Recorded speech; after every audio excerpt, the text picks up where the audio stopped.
Hello friends, geographer achiever channel में आपका फिर से स्वागत है। इंटर ज्योग्राफी के सीरीज में हम लोग आज देखेंगे सबसे इम्पोर्टेंट टॉपिक अर्थ के बारे में, यानी कि पृथ्वी के बारे में।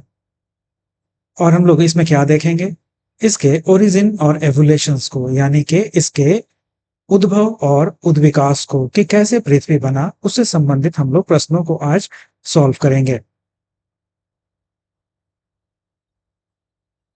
आइए शुरू करते हैं अपना इस चैप्टर पृथ्वी की उत्पत्ति एवं विकास, यानी origin and evolution of the earth. पहले प्रश्न के साथ शुरू करते हैं आज के क्लास को। पहला प्रश्न है, ब्रह्मांड की उत्पत्ति के संबंध में सर्वमान्य सिद्धांत है? वायु राशि सिद्धांत, निहारिका सिद्धांत, बिग बैंग सिद्धांत, गुरुत्वाकर्षण सिद्धांत। तो ब्रह्मांड की उत्पत्ति के संबंध में सभी को माना हुआ सिद्धांत कौन कहलाया? बिग बैंग सिद्धांत। दूसरा प्रश्न है, पृथ्वी की उत्पत्ति के संबंध में एक प्रसिद्ध सिद्धांत, और वो सिद्धांत क्या है? वायव राशि। वायव्य राशि की परिकल्पना का प्रतिपादन किस भूगोलवेता ने किया? लाप्लास ने, जेफरी ने, इमैनुअल कांट ने, या जेम्स ने? किसने किया? इमैनुअल कांट ने। नेक्स्ट क्वेश्चन है, निहारिका परिकल्पना का संबंध किससे था? लाप्लास से, ऑटो श्मिट से, वाइजास्कर से, कार्ल मार्क्स से? तो निहारिका परिकल्पना का संबंध किनसे था? लाप्लास से। आगे बढ़ने से पहले इन दो पॉइंट को हम लोग ध्यान से देख लेते हैं। जो पिछले प्रश्न में एक शब्द आया, वायव राशि, क्या? वायव राशि, है ना? इसको हम लोग देखते हैं यहां पर। पृथ्वी की उत्पत्ति के संबंध में एक प्रारंभिक एवं लोकप्रिय जर्मन दार्शनिक इमैनुअल कांट हैं, जिन्होंने अपनी संकल्पना वायु राशि के नाम से प्रतिपादित किया। तो देखिए, एक चीज और जानने को मिला कि एक दार्शनिक या भूगोलवेता हैं, उनका नाम क्या है? Immanuel Kant. और वो कहां से हैं? जर्मन के हैं। एक ही प्रश्न में देखिए, इमैनुअल कांट एक बहुत इंपॉर्टेंट नाम है ज्योग्राफी में, और वो कहाँ के हैं? जर्मनी के हैं। और जिनके द्वारा दी गई कल्पना क्या है? उनके द्वारा दी गई संकल्पना है वाय राशि, है ना? फिर अगले पॉइंट में एक इंपॉर्टेंट पॉइंट हम लोग को और मिला, कांट के इस संकल्पना के ठीक बाद, है ना, जस्ट आफ्टर 1796 ईस्वी में गणितज्ञ लाप्लास, कौन? गणितज्ञ लाप्लास। लाप्लास क्या है? एक भूगोलवेता और गणितज्ञ हैं, ने इसका संशोधन निहारिका परिकल्पना के नाम से किया। किस परिकल्पना के नाम से? निहारिका परिकल्पना के नाम से, है ना? हम लोग ऐसे ही अपने क्वेश्चन को सॉल्व करते हुए कुछ इंपॉर्टेंट पॉइंट को भी देखते हुए आगे बढ़ते हैं, जिसका बेनिफिट हम लोग को अपने इस क्लास से भरपूर मिलता है। और ये दूसरा क्या है? हम लोग लाप्लास के निहारिका परिकल्पना को भी देख लिए। अब बढ़ते हैं आगे अगले प्रश्न की ओर। थर्ड प्रश्न है, निहारिका परिकल्पना का संबंध किससे था? अभी जस्ट देखिए, पहले हम लोग पढ़ लिए किससे था? लाप्लास से था, है ना? फोर्थ क्वेश्चन है, इनमें से किस परिकल्पना में यह कहा गया है कि ग्रहों का निर्माण धीमी गति से घूमते हुए पदार्थों के बादल से हुआ है? तो निहारिका परिकल्पना में कहा गया है, विस्तारित ब्रह्मांड परिकल्पना में कहा गया है, एक तारक परिकल्पना में कहा गया है, या द्वितारक परिकल्पना में कहा गया है? तो ये किस परिकल्पना में कहा गया है? किस हाइपोथेसिस में? तो निहारिका परिकल्पना में। ठीक है, अगला प्रश्न है, निहारिका परिकल्पना का प्रतिपादन कब किया गया था? 1795 में, 1796 में, 1797 में, 1798 में? हम लोग पहले ही इस क्वेश्चन का सार देख चुके हैं कि ये कब हुआ है? 1796 में हुआ है। अब बढ़ते हैं अगले प्रश्न की ओर, और प्रश्न है, सूर्य की उत्पत्ति का भौगोलिक युग कौन सा माना गया है? कहने का मतलब कि सूर्य जब बना तो कौन सा युग चल रहा था? ये युगों के नाम है सेनोजोइक युग, मेसोजोइक युग, जुरासिक युग या बिग बैंग युग। तो किस युग में? बिग बैंग युग में, है ना। इसको भी हम लोग देख लेते हैं। वैज्ञानिक काल, है ना, मापक्रम देखिए, ईओएम महाकाल जिसको एरा कहते हैं, पीरियड, युग, आयु और जीवन, उस समय कैसा जीवन था, क्या बना।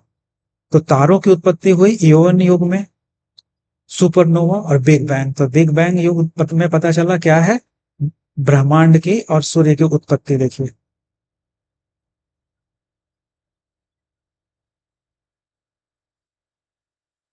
और ये 5 अरब से 13.7 वर्ष पहले की बात है।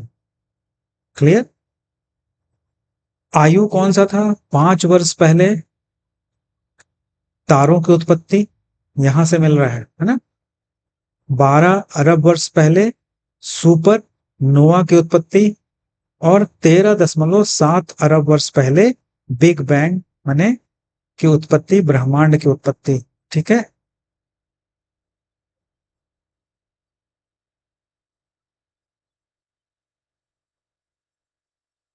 अब आगे बढ़ते हैं। नेक्स्ट क्वेश्चन है, द्वैतारक सिद्धांत के बारे में निम्नलिखित में से कौन सा कथन सही है? ए, ब्रह्मांड में सूर्य के साथ एक और तारा का होना, ब्रह्मांड में दो सूर्य का होना, ब्रह्मांड में दो तारे का होना, या डी, ब्रह्मांड में सूर्य और चंद्रमा का होना। तो द्वैतारिक सिद्धांत जो है उसका संबंध इस ब्रह्मांड में सूर्य के साथ एक और तारा का होना है ना। नेक्स्ट क्वेश्चन है, 1920 यानी कि 1920 ईस्वी में यह किसने कहा कि ब्रह्मांड का विस्तार हो रहा है, ब्रह्मांड बढ़ रहा है? एडविन हब्बल ने कहा, जॉर्ज लेमेतरे ने कहा, इमैनुअल कांट ने कहा, या जेम्स जिन्स ने कहा। देखिए अलग अलग तरह का नाम है, इनको याद रखना पड़ेगा। किसने कहा कि ब्रह्मांड का विस्तार हो रहा है 1920 में? तो एडविन हब्बल ने कहा। नेक्स्ट क्वेश्चन है, बिग बैंग की घटना आज से कितने वर्ष पहले हुई थी है? 13 अरब वर्ष पहले। देखिए पिछले क्वेश्चन के साथ जो हम लोग देखे थे वहीं से मिल गया कि 13.7 अरब वर्ष पहले बिग बैंग घटना। आज से कितने वर्ष पहले? 13.7 अरब वर्ष पहले। आगे बढ़ते हैं 10वें प्रश्न पे। पहले परमाणु का निर्माण कब हुआ? जब परमाणु का पहला परमाणु का जब निर्माण हुआ तो बिग बैंग होने के 3 मिनट बाद, बिग बैंग होने के आरंभिक 3 के अंतर्गत, सी, बिग बैंग होने के दौरान और कोई नहीं। तो बी, बिग बैंग होने के आरंभिक 3 के अंतर्गत। बिग बैंग से 3 लाख वर्षों के दौरान ब्रह्मांड में कौन सी घटना घटी? ए, तापमान 45,100 डिग्री कम हो गया, बी, परमाणविक पदार्थ का निर्माण हुआ, सी, ब्रह्मांड पारदर्शी हो गया, या इनमें से कोई भी नहीं।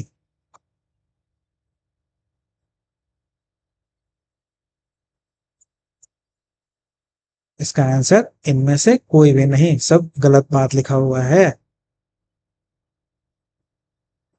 मतलब इस तरीके के प्रश्न सिर्फ डराने के लिए पूछे जाते हैं। 12 क्वेश्चन, ब्रह्मांड का विस्तार से तात्पर्य क्या है?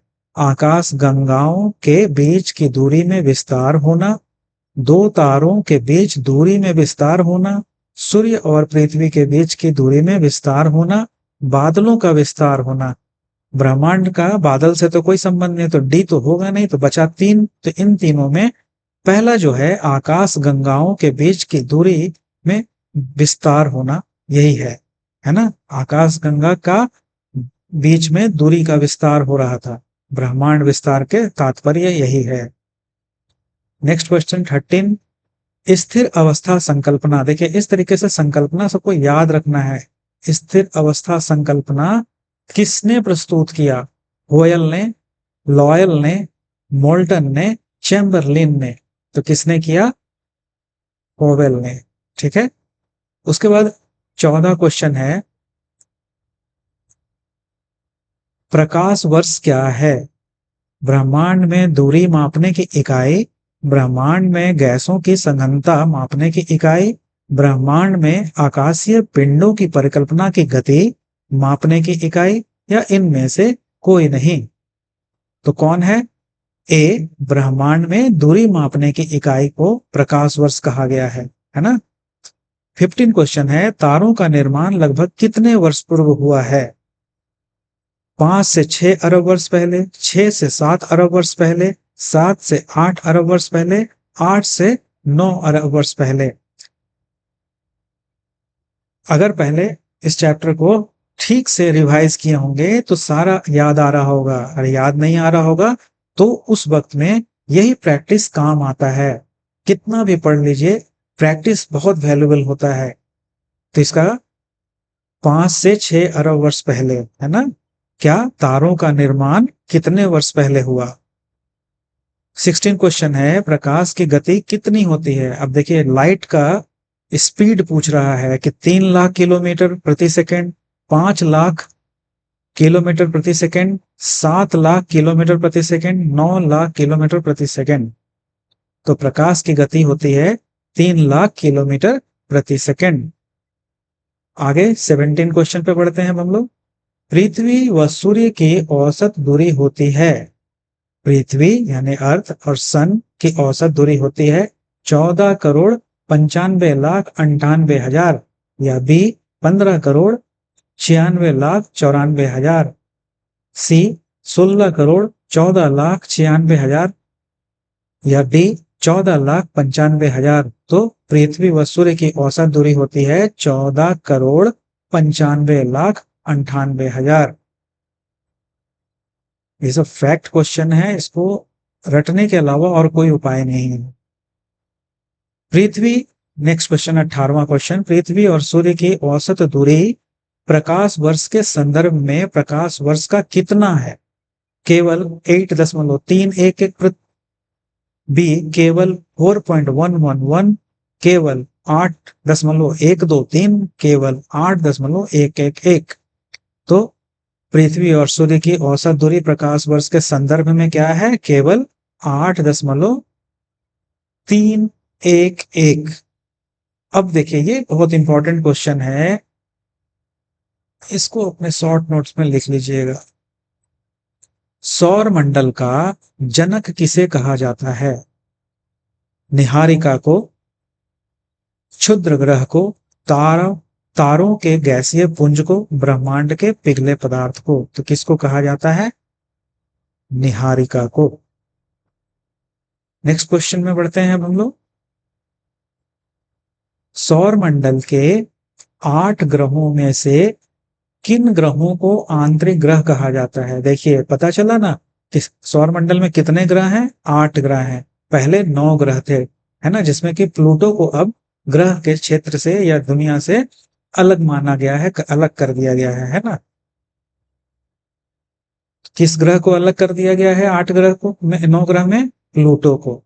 अब देखिए, अब कितना बचा? 8 ग्रह बचा। अब इससे प्रश्न निकलता है कि किन ग्रहों को आंतरिक ग्रह कहा जाता है? सूर्य से दूरी के अनुसार पहले 4 ग्रहों को, सूर्य से दूरी के अनुसार बाद के 4 ग्रहों को, सूर्य से दूरी के अनुसार बीच के 4 ग्रहों को, उपरोक्त में से कोई भी नहीं। तो सूर्य जो है ना, वो स्थिर है। से दूरी के अनुसार पहले 4 ग्रहों को हम लोग क्या कहते हैं? आंतरिक ग्रह कहते हैं। यहां समझ लीजिए, एक छोटा सा ट्रिक है, उसको बताते हैं आप लोगों को।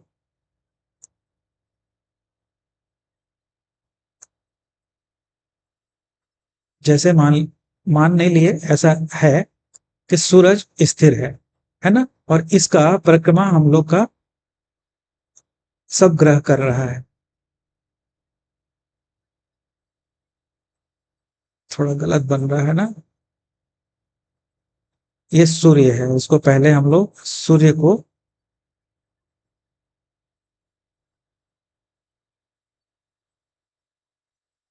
येलो करने का जरूरत नहीं है, इसको हम लोग क्या नाम देते हैं, चलिए एस दे देते हैं। ये क्या है, सूरज है। और इसके चारों ओर 8 ग्रह, कितने ग्रह, 8 ग्रह चल रहे हैं जो इसका परिक्रमा कर रहा है। 1, 2, 3, 4, 5, 6, 7 और 8। तो देखिए पिछले प्रश्न में क्या कहा गया है, सूर्य से दूरी के अनुसार पहले 4 ग्रह, तो पहले 4 ग्रह कौन कौन है। जैसे इसको एक छोटा सा ट्रिक है, जैसे कि इसको ट्रिक को कैसे याद करेंगे कि बुध से शुरू होता है। पहला ग्रह सबसे नजदीक कौन है, बुध। मंगल को हम लोग नहीं करके करते हैं, बुध के बाद मंगल नहीं, सॉरी बुध के बाद बृहस्पति नहीं, छोटा सा गलती हो रहा है।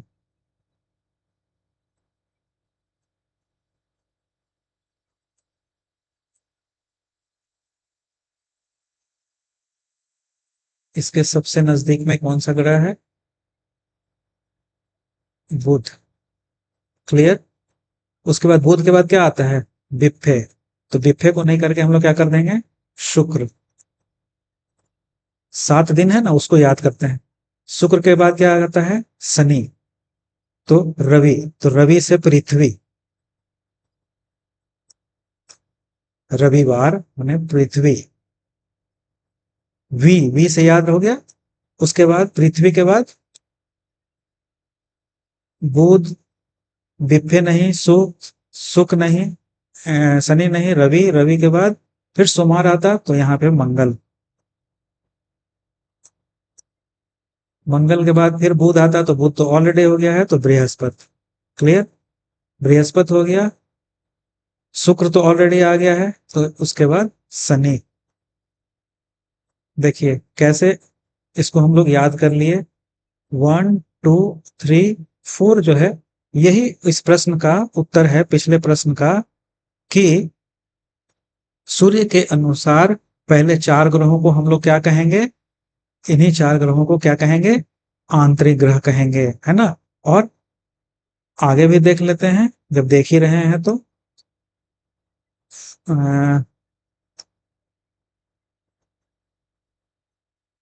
5 हो गया, 6 हो गया, तो 7 और 8। 7 है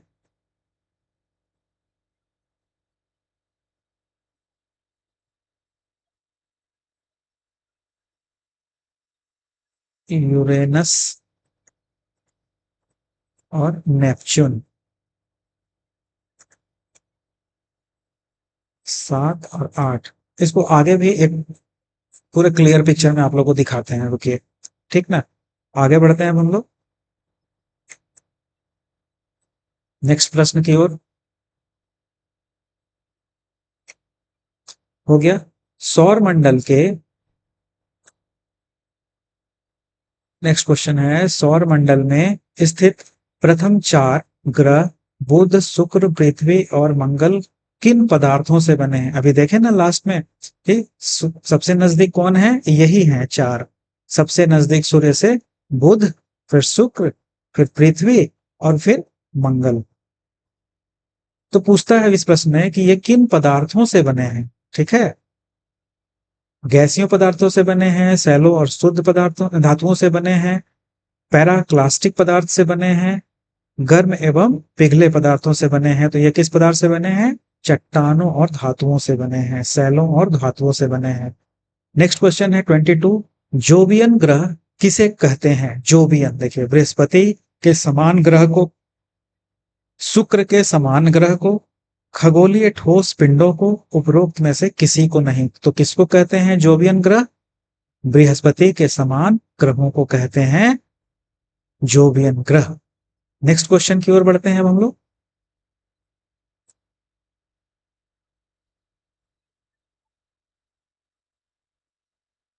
क्वेश्चन नंबर 23, पृथ्वी का एकमात्र प्राकृतिक उपग्रह है चंद्रमा, टाइटन, गैने गैनेमेड और फोबस व डिमोस। तो पृथ्वी का एकमात्र प्राकृतिक उपग्रह कोई और नहीं, अपना चंदा मामा है ना।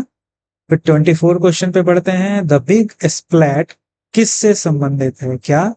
बिग स्प्लैट, इसको याद रखना है सबको। The big, sorry, big splat किसे से संबंधित है?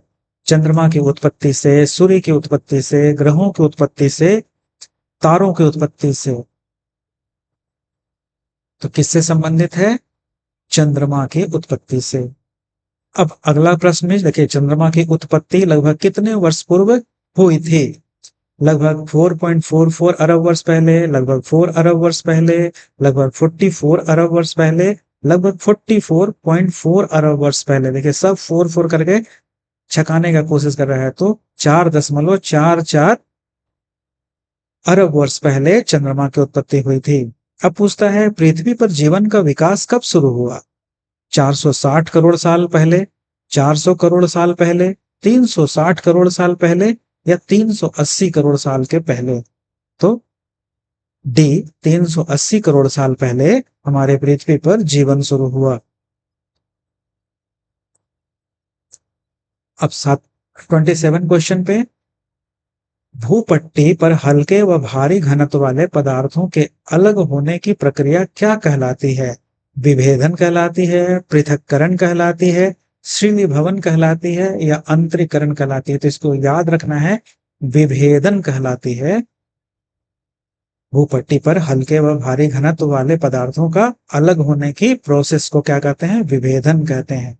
28 क्वेश्चन, पृथ्वी के वायुमंडल की वर्तमान संरचना में किसका प्रमुख योगदान है?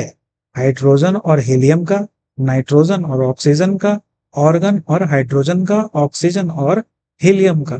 वायुमंडल वाले चैप्टर में हम लोग सब गैसों के बारे में डिटेल से पढ़े हैं। तो सबसे वर्तमान में किसका प्रमुख योगदान है? नाइट्रोजन और ऑक्सीजन का। प्रारंभिक वायुमंडल में 29 क्वेश्चन, प्रारंभिक वायुमंडल में किन तत्वों की अधिकता थी? सबसे शुरू में कहने का मतलब कि वायुमंडल में कौन से तत्व सबसे ज्यादा मात्रा में थी? हाइड्रोजन व हीलियम, नाइट्रोजन व ऑक्सीजन, ऑर्गन व नियोन, या कार्बन डाइऑक्साइड? तो जब वायुमंडल का अपना बच्चा वाला अवस्था था, यानी कि शुरुआती अवस्था था, तो इसमें सबसे ज्यादा मात्रा किसकी थी? हाइड्रोजन व हीलियम की। नेक्स्ट क्वेश्चन 30, प्रकाश संश्लेषण की प्रक्रिया कितने साल पहले विकसित हुई?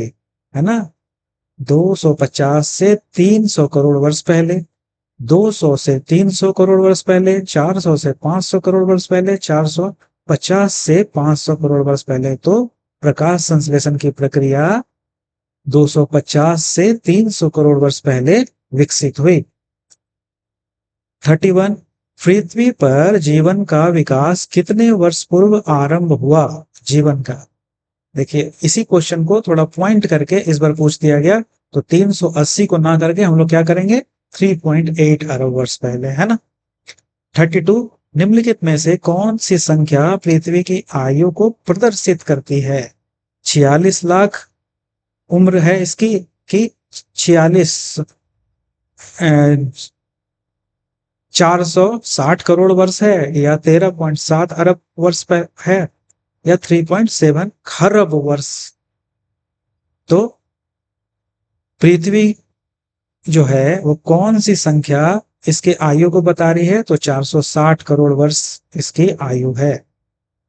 अब यहां देखिए, निम्न में से कौन सी अवधि सबसे लंबी है? जो अलग अलग युग हुआ ना, जिसको अलग अलग नामों से जानते हैं, उसमें पूछ रहा है कि इयोन, महाकल्प, या कल्प?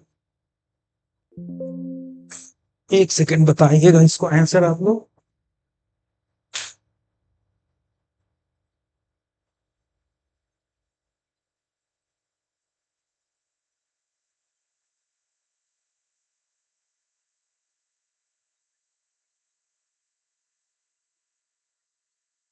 बताइए।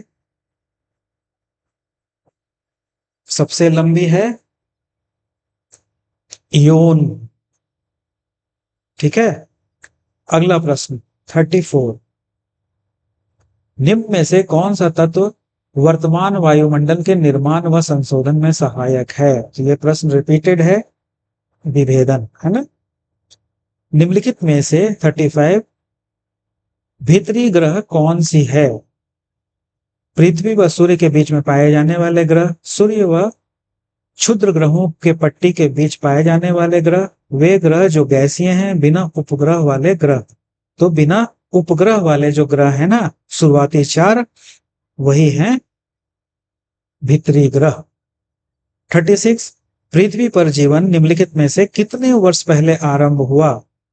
तो फिर वही रिपीटेड है, लेकिन देखिए इसको वर्ड में किया है, 3 अरब 80 करोड़ वर्ष पहले। तो ऐसे घुमा घुमा के एक ही प्रश्न को अलग अलग तरीके से पूछा जाता है। क्वेश्चन नंबर 37 निम्नलिखित में से किस युग को मत्स्य युग यानी मछली युग कहा जाता है? देखिए अलग अलग युग है ना, युग समझ रहे हैं ना। जैसे कि हम लोग पहले बच्चा थे, मान लीजिए 1990 में मेरा जन्म हुआ, ठीक है। फिर हम लोग 5 साल के बाद क्लास किए, तो 1995 में क्लास 1 में थे। तो ऐसे ही करते करते जब 2000 आया तो क्लास 6 में थे। तो जो साल के हिसाब से अपने हम लोग क्लास को आइडेंटिफाई कर रहे हैं, उसी तरीके से जब पृथ्वी बना तो इतना लंबा पुराना समय का है, करोड़ों करोड़ों साल में परिवर्तन हुआ है। उनको हम लोग युगों में बांट दिए हैं। उन्हीं युगों का नाम है इवोनियन युग, कार्बोनिफेरस युग, ऑर्डोविशियन युग, कैम्ब्रियन युग। जैसे ईयर में हम लोग 1900, 2000 इतना, 2021, 2022 कहते हैं, तो वही तरीके का युग है। इसको युगों को जो हम लोग डिटेल में पढ़े थे ना, सारे युग का नाम सीक्वेंस में भी हम क्वेश्चन पूछे हैं, देखिएगा पीडीएफ में सब मिल जाएगा। तो इसमें पूछता है कि कौन सा ऐसा युग था जिसको कि मछली युग, मत्स्य युग कहें। तो ए डेवोनियन युग को हम लोग मत्स्य युग भी कहते हैं। 38 निम्नलिखित में से किस युग को डायनासोर का युग कहा जाता है? तो ये बड़ा पॉपुलर एक फिल्म में आया था, जुरासिक पार्क, उसी से याद रखिएगा और इसका आंसर मिल जाएगा, और जो कभी गलत नहीं होगा, जुरासिक युग। तो जुरासिक पार्क ना जुरासिक समय के काल की घटना थी, और उसमें डायनासोर पे पिक्चराइज कहानी है ना। तो इसके हम लोग आराम से याद रख सकते हैं। 39 सूर्य की उत्पत्ति कितने वर्ष पूर्व है? तो ये 5 अरब वर्ष पहले है, ठीक है। लास्ट क्वेश्चन 40 निम्नलिखित में से किस युग को खड़िया युग कहा जाता है? हड़िया नहीं, खड़िया युग कहा जाता है ना। क्रिटेशियस युग को, जुरासिक युग को, कार्बोनिफेरस युग को, डी में ट्रियासिक युग को। तो क्रिटेशियस युग को खड़िया युग भी कहा जाता है, ठीक है। अब कुछ क्वेश्चन के बाद हम लोग इंपॉर्टेंट चीज को देख लेते हैं कि पृथ्वी का जो उद्विकास हुआ उससे कुछ भी अलग जानकारी भी हम लोग ले लेते हैं, तो हम लोग को अपने आगे के पढ़ाई में थोड़ा हेल्प होगा, है ना। तो भाई पृथ्वी कैसे बना, किसका अंग है? तो सौर मंडल का अंग है, जो हम पिछले बता रहे थे। चलिए उसको रिपीट कर देते हैं। सौर मंडल का एक ग्रह है हमारा पृथ्वी, क्लियर। सौर मंडल में कितने ग्रह हैं? 8 ग्रह हैं। जो पीछे नाम बता रहे थे उसको भी क्योंकि अच्छे साफ से बता देते हैं। फिर दूसरा पॉइंट है, सौर मंडल का जनक कौन है? निहारिका को माना गया है जनक। देख रहे हैं, ये सब एक क्वेश्चन बनेगा इसलिए बता रहे हैं। निहारिका में क्रोड के बनने की शुरुआत 5 से 6 अरब वर्षों पहले हुई। ग्रहों का निर्माण करीब 4.6 से 4.56 अरब वर्ष पहले हुआ। फिर लास्ट है, हमारे सौर मंडल में 8 ग्रह, कितने ग्रह? 8 ग्रह, लगभग 149 उपग्रह और लाखों छोटे पिंड जैसे क्षुद्र ग्रह, धूमकेतु एवं बृहत मात्रा में धूलिकण व गैस हैं। क्लियर, इतना चीज हम लोग को पता चला कि इसी सौर मंडल का एक अंग है पृथ्वी, वहीं से बना है हमारा पृथ्वी, और हम लोग हल्के में सौर मंडल के रूप को भी यहाँ देखें। अब इसको चलिए एक पिक्चर में देख लेते हैं और भी अच्छे तरीके से कि कैसे कैसे इसका फैलाव है।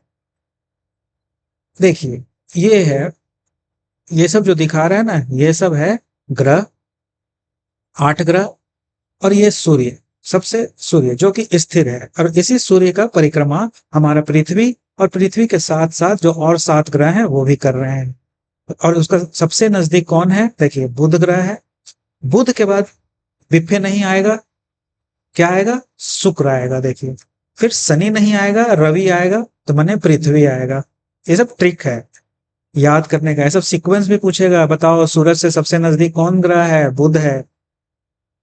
पृथ्वी कितने नंबर पर है? तो तीसरे नंबर पर है। तो क्लियर, बुध से शुरू करेंगे और सोमवार, मंगलवार, बुधवार को, शनिवार, रविवार को याद रखेंगे। 7 दिन होता है ना, सोम मंगल बुध, ऐसे। तो बुध से शुरू होता है, इसको याद रखें। ठीक है। फिर बृहस्पति ना होकर शुक्र हुआ, शनि ना होकर रवि हुआ, रवि के बाद फिर सोम आएगा, तो सोम ना होकर क्या होगा? मंगल होगा।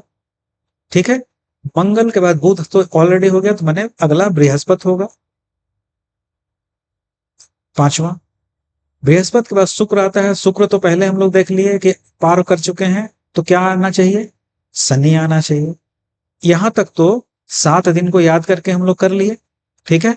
अब लास्ट 2 नाम है वो अलग नाम है। यूरेनस नाम है 7वां ग्रह का, और 8वां ग्रह का है नेपच्यून। और एक और ग्रह हुआ करता था प्लूटो, जिसको कि अब हम लोग नहीं देखते हैं। इसी ग्रह का एक अंग है पृथ्वी, जिसके एवोल्यूशन को हम लोग यहाँ देख रहे हैं। तो पृथ्वी कहां से बना है? सूर्य के टुकड़े से बना है, और ये क्या है? सूर्य का एक ग्रह है। क्लियर। पृथ्वी का उद्गम, यानी एक छोटे से लाइन में भी लास्ट में बता रहे हैं कि पृथ्वी चट्टानी, गर्म व वीरान ग्रह के रूप में थी, जो अनुमानतः भौगोलिक हलचलों के कारण यह सुंदर वर्तमान ग्रह के रूप में परिवर्तित हो गई है, जहां पेड़, नदी, नाला, जंगल, हम लोग जी रहे हैं, है ना, इतना खूबसूरत वाला वातावरण वाला जगह कौन है? पृथ्वी। आज से करीब 460 करोड़ वर्ष पूर्व के दौरान यहाँ जीवन का विकास हुआ था। इस तरीके से हम लोग जान गए पृथ्वी के ऊपर ऊपर के स्वरूप कैसे बने। अगले क्लास में हम लोग देखेंगे इसी पृथ्वी के अंदरूनी भाग के बारे में। वही हम लोग का नेक्स्ट चैप्टर होगा, और उससे संबंधित प्रश्नों को अगले क्लास में सॉल्व करेंगे। किसमें? पृथ्वी के इंटरनल पार्ट में क्या है, कैसे है, इसको देखते हैं अगले क्लास में। है तब तक के लिए आप लोगों से लेते हैं विदा। इस क्लास को 2-3 बार रिवाइज करके प्रैक्टिस कीजिए। देखिए, बहुत हेल्पफुल होने वाला है ना। नॉलेज के साथ साथ सिलेबस भी कवर होते जा रहा है। चलिए, अगले क्लास तक के लिए गुड बाय, थैंक यू।